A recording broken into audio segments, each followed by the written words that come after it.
స్తోత్రం. ప్రభునందు ప్రియులరా, ప్రభు అయిన యేసుక్రీస్తు నామున ముందుగా మీకు అందరికీ నా హృదయపూర్వక శుభాభినందనలు. దేవుడు మనల్ని అందరినీ కూడా గత కాలమంతా ఎంతగానో కాచి కాపాడి మరలా ఈ యొక్క రక్షణ దుర్గమనే టీవీ కార్యక్రమం ద్వారా దేవుని యొక్క వాక్యాన్ని పంచుకునే గొప్ప ధన్యతను ప్రభువు నాకు ఇచ్చిన దాన్ని బట్టి ముందుగా ప్రభువుకి వందనాలు చెల్లిస్తున్నాను. అలాగే వాక్యం వింటూ మీ యొక్క ప్రార్థన అవసరాలు తెలియజేస్తూ అలాగే ఆర్థికంగా సహకారం చేస్తున్న మీకు కూడా మరి ప్రత్యేక వందనాలు తెలియజేస్తున్నాను. మరి మీరు ఈ కార్యక్రమాల కొరకు ఇంకనూ ప్రార్థన చేసి మరి సహకారం చేయండి. ఏదైనా ఆర్థిక సహాయం చేయాలనుకున్న వాళ్ళు ఆ స్క్రీన్ మీద వస్తున్న ఫోన్పే నెంబర్ ఉంది, ఆ నెంబర్కి మీరు ఫోన్పే చేస్తే మీ పేరు అన్నీ కూడా నాకు వాట్సాప్లో పెడితే ఆ పేర్లు మరి టీవీ కార్యక్రమంలో ప్రచురించడం జరుగుతుంది, మీ కొరకు ప్రార్థన చేయటం జరుగుతుంది. కాబట్టి ప్రేరేపించబడిన వారు ఎవరైనా ఉంటే చేసి సహకారం చేయండి. చేసి కార్యక్రమాలు ఇంకా దిగ్విజయకరంగా అనేకులకు మేలుకరంగా దీవెనకరంగా ఉండేటట్లు మీరందరూ కూడా సహకారం చేయాలని కోరుతూ మరి ఈ విషయాలు ముందుగా మీకు తెలియజేస్తున్నాను. దేవుడు మిమ్మల్ని దీవించి ఆశీర్వదించును గాక. మరి ఈరోజు దేవుడు మనకిచ్చే వాక్య భాగాన్ని మనం చదువుకుందాం. దేవుని పరిశుద్ధ గ్రంథములో నుండి గత వారం మనం చదువుకున్నటువంటి భాగమే నికోదేము ప్రభు దగ్గరికి రావడం గురించి, నూతన జన్మం గురించి ఈ విషయాలు నేర్చుకున్నాం. అయ్యే కొన్ని విషయాలు మరలా ఇంకా వాక్యంలో అనేక చోట్ల రిఫరెన్స్లు ఉన్నాయి. అవి కూడా మనం తెలుసుకొని మనం క్రొత్తగా జన్మించడం ఉందో లేదో, పైనుండి జన్మించడం ఉందో లేదో, అది వాస్తవం కాదో అనేది సువార్తల్లో మరి పత్రికల్లో కూడా మనకి ఉన్నాయి వాక్యాలు. ఆ పత్రికల్లోనూ అలాగే సువార్తల్లోనూ మరి మనం చదువుకుని వాటిని కూడా మనం తెలుసుకుందాం. మరి వాక్య భాగాన్ని కొరకు మనం చదువుకుందాం. అదే వచనం మళ్ళీ ఒకసారి చదువుకుందాం. గత వారం చదివిందే. మరి యోహాను సువార్త 3వ అధ్యాయం 1వ వచనం చూద్దాం. చూడండి. యూదుల అధికారి నికోదేమను పరిసయ్యుడు ఒకడు ఉండెను. అతడు రాత్రి యందు ఆయన యొద్దకు వచ్చి, బోధకుడా, నీవు దేవుని యొద్ద నుండి వచ్చిన బోధకుడను మేము ఎరుగుదుము. దేవుడు అతను తోడే ఉంటేనే కానీ నువ్వు చేయుచున్న సూచక్రియలు ఎవడను చేయలేడు ఆయన చెప్పాను. అందుకు యేసు అతనితో, ఒకడు క్రొత్తగా జన్మిస్తేనే కానీ అతడు దేవుని రాజ్యమును చూడలేడని నీతో నిశ్చయముగా చెప్పుచున్నానని నేను. సో మన సబ్జెక్ట్ ఏంటంటే క్రొత్తగా జన్మించడం లేక పైనుండి జన్మించడం. కింద ఫుట్ నోట్లో పైనుండి అని ఉంటుంది, అనగా దేవుని ఆత్మలో జన్మించడం అన్నమాట. ఇక్కడ ముసలివాడైన గత వారం చెప్పుకున్న ముసలివాడైన మనుషుడు ఎలా జన్మించగలడు, రెండవ మారు తల్లిగర్భంలో జన్మించగలడు అని చెప్పినప్పుడు ప్రభు ఇచ్చిన వివరణ ఏంటంటే, అసలు జన్మ గురించి తెలియజేసింది ఏంటంటే, ఒకడు నీటి మూలంగాను ఆత్మ మూలంగాను జన్మిస్తేనే కానీ దేవుని రాజ్యంలో ప్రవేశింపలేడని నీతో నిశ్చయముగా చెప్పుచున్నానని చెప్పారు. చెప్పి ఇక్కడ మరి ఒకటి, అందరూ కూడా నీటి మూలంగా బాప్తీసాలు పొందేస్తాం. అందరం కూడా మారు మనసు పొందేస్తాం. ప్రభుని వైపు తిరిగినప్పుడు పాపాలు ప్రభువు దగ్గర ఒప్పుకోవటం, వాటిని ఒప్పుకొని కన్నీరు విడిచి ఒప్పుకోవటం, పాపం క్షమాపణ నిమిత్తమై బాప్తీసం పొందటం, ఇవి జరిగిపోతాయి. కానీ ఎక్కడికి వస్తుందంటే ఆత్మ మూలంగా జన్మించి కాడికి వచ్చేటప్పటికే చాలామంది ఇది నమ్మలేకపోతున్నారు, ఆత్మను పొందుకోలేకపోతున్నారు. ఈ అనుభవం చెప్పేవారు తక్కువగా ఉన్నారు, దాన్ని నమ్మేవారు కూడా తక్కువగా ఉన్నట్లుగా మనం చూస్తున్నాం. వీళ్ళరా మనం అది రక్షణ గురించి చెప్తే ప్రజలు వినొచ్చు. ఇంకా ముఖ్యంగా స్వస్థతల గురించి చెప్పేటప్పటికి ప్రజలు తండోపతండ్లుగా వచ్చేస్తారండి. హీలింగ్ అనేటప్పటికి, ఎందుకంటే ప్రతి వ్యక్తి ఏదో ఒక వ్యాధి బలం కాబట్టి వ్యాధుల నుండి బాగుపడాలనేటువంటి ఆశ ప్రతి మానవుకు ఉంటుంది. స్వస్థతలు అనేటప్పటికి అందరూ వచ్చేస్తారండి.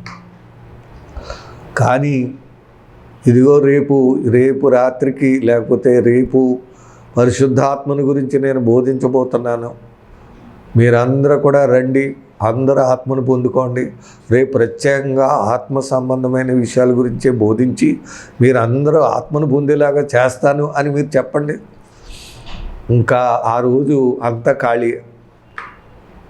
ఎందుకంటే అది అక్కర్లేదు ఎవరికి. దాని పెద్ద వాల్యూ ఇవ్వట్లేదు, దానికి కొంత పెద్ద విలువ ఇవ్వట్లేదు. వీళ్ళరా మారు మనసు పొందేయమంటే పొందేసి, బాప్తిసం పొందేయమంటే పొందేస్తున్నారు. పరిశుద్ధాత్మ పొందే కాడికి వచ్చేటప్పుడు మాత్రం వెనక్కి వెళ్ళిపోతున్నారు. అందుగురించి ఇక్కడ ఈ కింద వచనాల్లో ఆయన నీటి మూలంగానే ఒకసారి మాట్లాడారు, కానీ ఇక వచనాలు కిందకి చదివితే ఆత్మ మూలముగా అనే మాటలే వాడారు ప్రభు. అవి మనం చదువుకుందాం. చూడండి శరీర మూలంగా చూడండి అక్కడ దేవుని రాజ్యంలో నీటి మూలంగానే ఆత్మ మూలంగా జన్మించని కానీ దేవుని రాజ్యంలో ప్రవేశింపలేడని మీతో నిశ్చయంగా చెప్పుచున్నానని చెప్పి, శరీర మూలముగా జన్మించినది శరీరము, ఆత్మ మూలముగా జన్మించినది ఆత్మైనై ఉన్నది. అది సరే, ఎంత చక్కగా వివరణ ఇచ్చారో. శరీర మూలముగా జన్మించేది శరీరము అంటే తల్లి గర్భంలో జన్మించడం శరీర జన్మ. ఆత్మ మూలముగా జన్మించినది ఆత్మయున్నది. అర్థమైందండి? మనము శరీర మూలముగా జన్మించిన వాళ్ళంగా ఉండాలి. తల్లి గర్భంలో జన్మించిన జన్మ ఉంటుంది.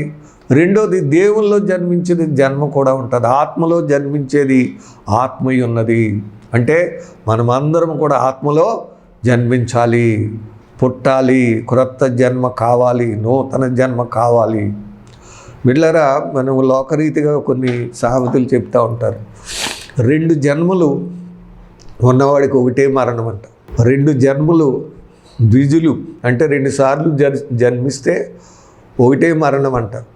మనకి ఇక్కడ వాక్యంలో అలాగే ఇతరులు వాళ్ళు చెప్తూ ఉంటారు. ఒక్కసారే జన్మించిన వాడికేమో 2 మరణాలు.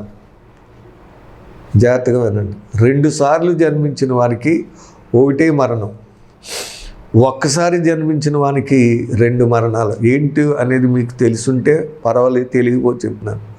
2 సార్లు జన్మించడం అంటే అర్థం ఏంటంటే తల్లి గర్భంలో జన్మించడం ఒకటి, రెండోది నూతన జన్మ అనగా పరిశుద్ధాత్మను పొందుకోవటం రెండో జన్మ. ఈ 2 జన్మాలు ఉన్న వాళ్ళు ఒకటే మరణం అంటే శారీరరీతిగా చనిపోతాం. అందరూ ఎలా చనిపోతున్నారో ఈ శరీరం మన్నైంది, మళ్ళీ మనలోకి వెళ్ళిపోవాలి. కాబట్టి ఈ శరీరాన్ని విడిచిపెట్టేసి వీళ్ళు ఆత్మ వెళ్ళిపోద్ది. ఎక్కడ ప్రసంగిలో ఉంది కదా, మన్నైనది మనుకటి వల్లనే మంటికి చేరును, ఆత్మ దాన్ని దయచేసిన దేవుని యొద్దకు మరలిపోను అన్నట్టుగా ఈ ఆత్మ దేవుని దగ్గరికి వెళ్ళిపోతుంది. వెళ్ళిపోయిన తర్వాత ఈ ఆత్మకు కూడా మరణం ఉంది. దాన్ని రెండో మరణం అంటాం. అది ఏంటంటే ఆరని అగ్నిగుండం.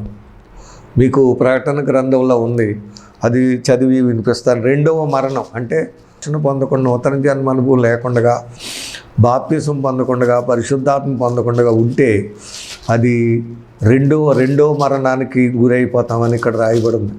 చూడండి 21వ అధ్యాయములు అనుకుంటాను, 21:8.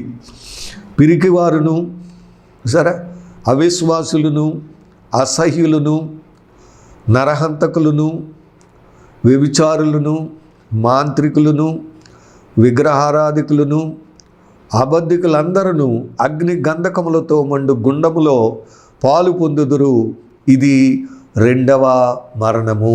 సరే, ఆత్మకు కూడా మరణం ఉంది.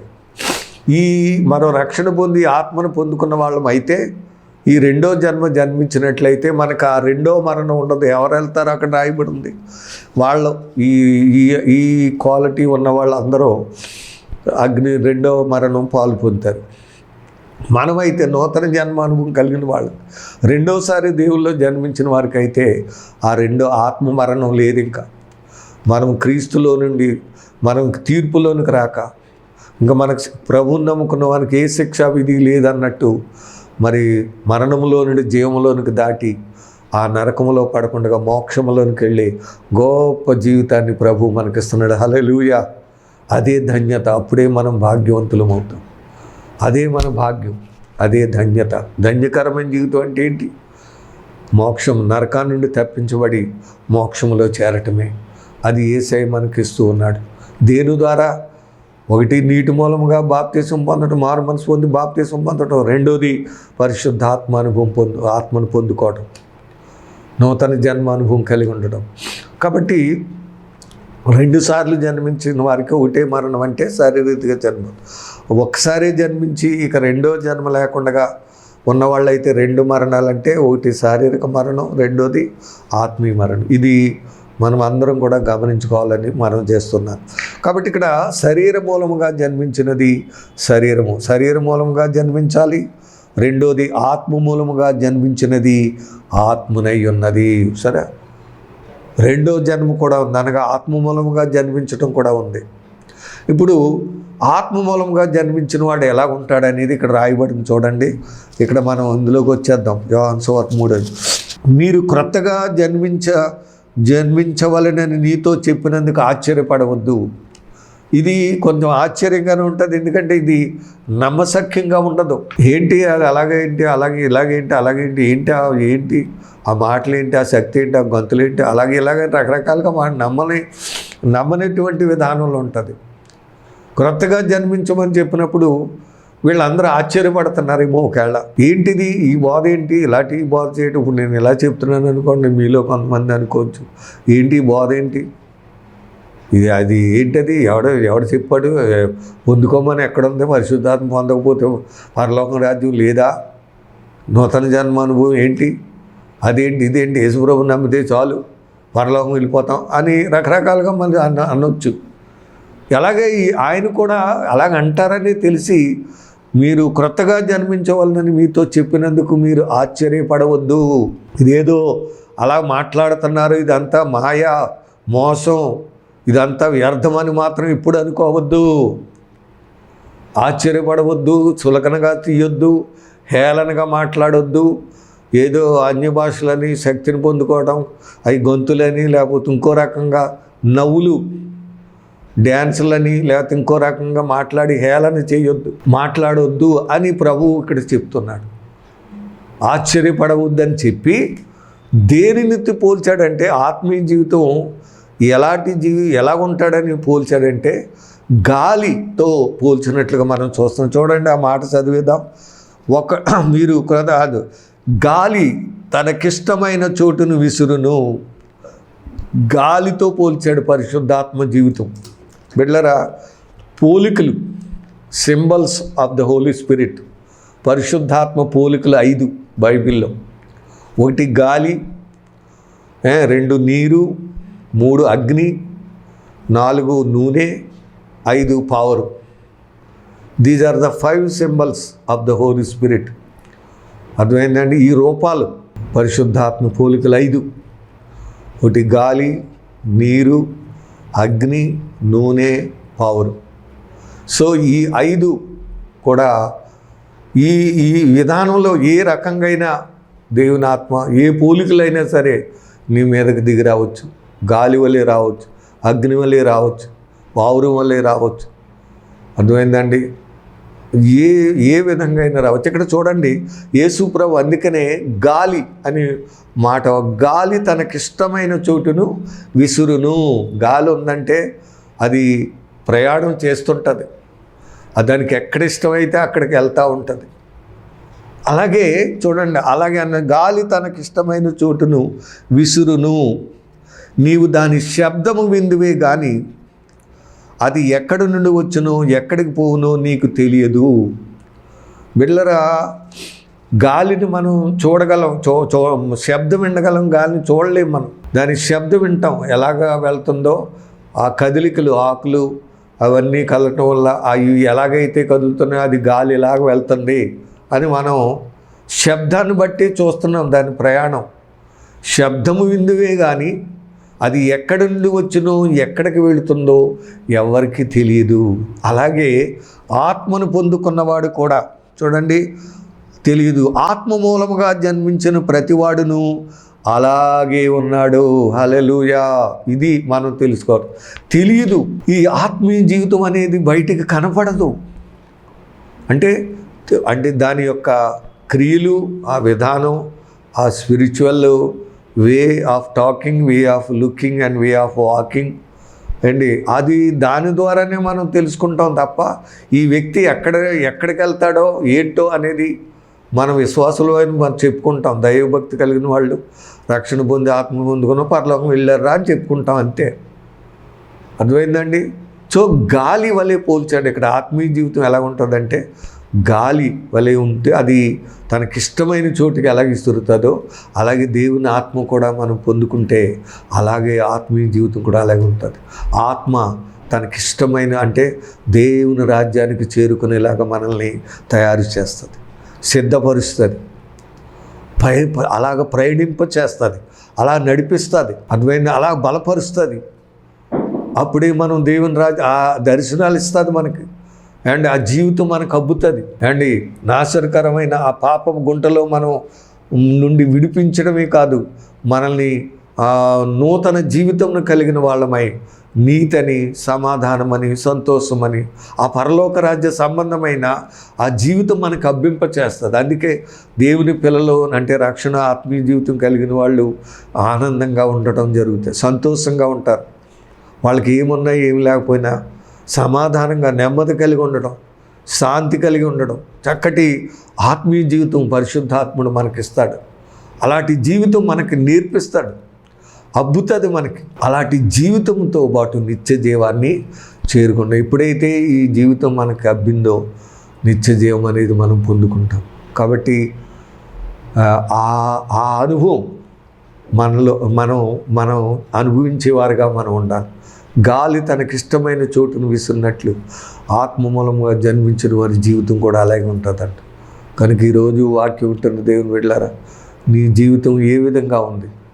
దేవుని ఆత్మ నిన్ను నడిపిస్తూ, మాట్లాడుతూ, నడిపిస్తూ, ప్రేరేపిస్తూ, బలపరుస్తూ దేవుని రాజ్యానికి చేరుకునే బిడ్డగా నిన్ను సిద్ధపరుస్తున్నావా? ప్రభు రాకడలో ఎత్తబడే బిడ్డలుగా, మార్పు చెందే బిడ్డలుగా, ఇదిగో ఎక్కిరండి అని శబ్దము ఆ బుద్ధిగల కన్యకలు శబ్దం వినబడగానే సిద్ధపడిపోయి ఆ పెండ్లి విందులోనికి వెళ్ళినట్లుగా మనం సిద్ధపడుతున్నామా?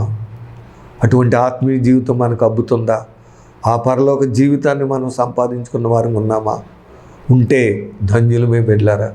లేకపోతే మనం ఈ సత్యాన్ని ప్రభు నికోదేముతో చెప్తున్నట్లు మనతో కూడా చెప్తున్నాడనే సత్యాన్ని మనం ఎరిగి మనం దేవుని రాజ్యంలో చేరుకునే బిడ్డలుగా మనము ఆత్మను పొందుకొని మరి సంసిద్ధత కలిగి ప్రభు బిడ్డలుగా సిద్ధులలో నూనె కలిగిన వారమై, బుద్ధిగల కన్యకలు సిద్ధుల్లో నూనె కలిగి ఉన్నట్లుగా కలిగి దేవుని రాజ్యం చేరుకునే బిడ్డలుగా మనం అందరం ఉండాలని కోరుతున్నాను. దీనికి సంబంధించిన 2 రిఫరెన్సులు మీకు చెప్పి నేను ముగించేస్తాను. చూడండి, కొలస్సీలకు రాసిన పత్రిక 3వ అధ్యాయము మొదటి కొన్ని వచనాలు చదువుతున్నానండి. మీరు క్రీస్తుతో కూడా లేపబడిన వారైతే పైనున్న వాటిని వెదుకుడి. అది ఇప్పుడు తల్లి గర్భంలో జన్మించాం, భూలోకంలో జన్మించాం. మరి లోక సంబంధంగా శరీర సంబంధంగా ఉన్న వాళ్ళందరూ ఈ భూ సంబంధమైన వాటిని వెతుకుతారు, వాటినే సంపాదించుకోవడానికి ఇష్టపడతారు, వాటిని వెతుకుతారు. కానీ పరలోక పైనున్న వాటిని వెతుకుతారేంటి? కానీ దేవుల్లో జన్మించిన మనమైతే క్రీస్తులో పాటు లేపబడిన వారమైతే, బ్రతికించబడిన వారమైతే ఎక్కడ వెతకాలంట? పైనున్న వాటినే వెదుకుడి. అంటే ఏంటది? పైన ఏంటున్నాయి అండి? దేవుడు, దేవుని రాజ్యము, పరలోకము. ఈ పైనున్న వాటిని వెతకండి. అక్కడ క్రీస్తు దేవుని కుడిపార్శ్వమున కూర్చుండి ఉన్నాడు. అదే క్రీస్తు, దేవుని రాజ్యం, దేవుని పరలోకం. అది ప్రభు అక్కడ వెళ్ళి తిరిగి లేచి పరలోకం వెళ్ళి అక్కడ ఆయన తండ్రి కుడిపార్శ్వమున కూర్చున్నాడని మనం ఇక్కడ రాయబడి ఉంది. అలాగే ప్రకటన గ్రంథంలో కూడా రాయబడి ఉంటుంది, అక్కడ కూర్చుండి అన్నట్లు. అర్థమైందండి? అలాగే పరలోక దర్శనము కలిగినప్పుడు కూడా ఆయన దేవుని, ఇప్పుడు లాజరు చనిపోయినప్పుడు ఆయన లేచి నిలబడినట్లుగా మనం చూస్తున్నాం. అక్కడ ఒకసారి అది మనం చదువుకుని ఉందాం. మరి లోకా సువార్తలో అనుకుంటాను, లేచి నిలబడి లాజరుకి స్వాగతం పలుకుని అక్కడే లేచి నిలబడి ఉంటుంది. ప్రతి చోట ఆయన కూర్చున్నట్లుగానే మనం చూస్తూ ఉంటాం. దరిద్రుడు చనిపోయి దేవదూతల చేత అబ్రహాము రొమ్మున ఆనుకొనుటకు కొనుపోబడెను. అంటే దేవుని రాజ్యంలో అబ్రహాము, ఇస్సాకు, యాకోబులు, అలాగే దేవుడు, ప్రభు, విశ్వాసులు వీళ్ళందరూ అక్కడ ఉన్న రక్షణ పొందిన వాళ్ళు ఉన్నారు, విశ్వాసులు ఉన్నారు. అబ్రహాము, ఇస్సాకు, యాకోబులు ఆ రొమ్మున ఆనుకోవటానికి వెళ్ళిపోయాడంట. అంటే దేవుని రాజ్యంలో చేరుకునేటువంటి గొప్ప ధన్యత ఉందన్నమాట. అక్కడ చూడండి, అందు గురించి ఇక్కడ మీరు క్రీస్తులో లేపబడిన వారైతే, బ్రతికించబడిన వారైతే పైనున్న వాటిని వెదుకుడి, అక్కడ క్రీస్తు దేవుని కుడిపార్శ్వమున కూర్చుని ఉన్నాడు. పరలోక రాజ్యంలో మరి ప్రభువు కూడా అనేక సార్లు ఏర్పరచబడిన మీరు ఇదిగో అనేకులు తూర్పు నుండి, పడమటి నుండి, ఉత్తరా నుండి, దక్షిణ నుండి వచ్చి అబ్రహాముతో, ఇస్సాకు, యాకోబులతో పాటు కూర్చుందరు. కానీ మీరు దేవుని రాజ్యం వెలుపట పడతారు, అక్కడ ఏడుపును పండ్లు కొరుకుటై ఉండినని ప్రభు చాలాసార్లు నమ్మనటువంటి యూదులు, పరిచయులకు కూడా ప్రభువు చెప్పినట్లుగా మనం చూస్తున్నాం. కాబట్టి ఇక్కడ క్రీస్తు దేవుని తండ్రి కుడిపార్శ్వమున ఆశీర్వదిస్తున్నాడు. విశ్వాసులు అబ్రహాము, ఇస్సాకు, యాకోబులు అక్కడ దేవుని రాజ్యంలో ఉన్నారు. ఇంకా ఎంతోమంది సహోదరులు, రక్షణ పొందిన బిడ్డలు అందరూ అక్కడ ఉన్నారు. కాబట్టి మీరు పైనున్న వాటిని, అక్కడ క్రీస్తు దేవుని కుడిపార్శ్వమున ఆశీనై ఉన్నాడు. పైనున్న వాటి మీదనే కానీ భూ సంబంధమైన వాటి మీద మనసు పెట్టుకొనకుడి. ఎందుకంటే అదే శాశ్వతమైంది, అదే నిజమైంది. భూ సంబంధమైన వాటి మీద మనసు వేయాలనగా మీరు మృతి పొందితిరి.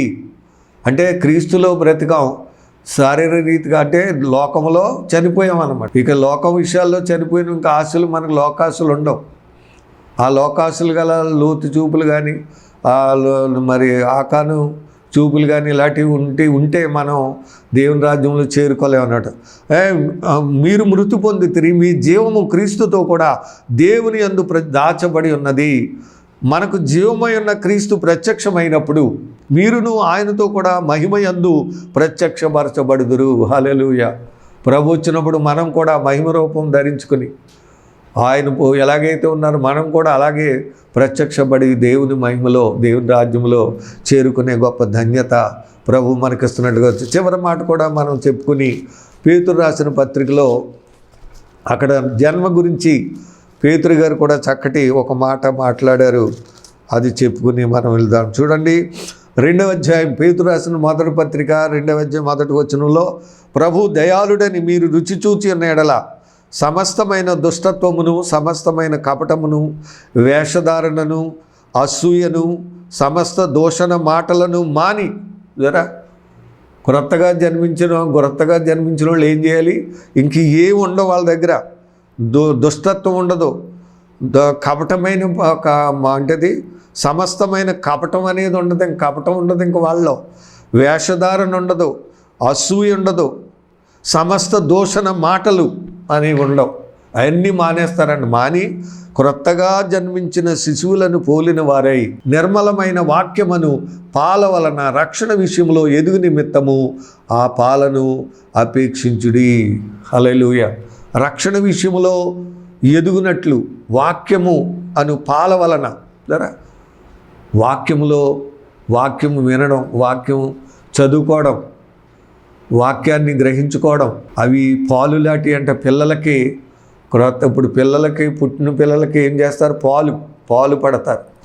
అలాగా మనం క్రొత్తగా జన్మించిన శిశువుల వలె మనం కూడా వాక్యమని పాల వలన, వాళ్ళు పెద్దవాళ్ళు అయినప్పుడు 6వ నెల 7వ నెల వచ్చినప్పుడు భోజనం పెడతారు.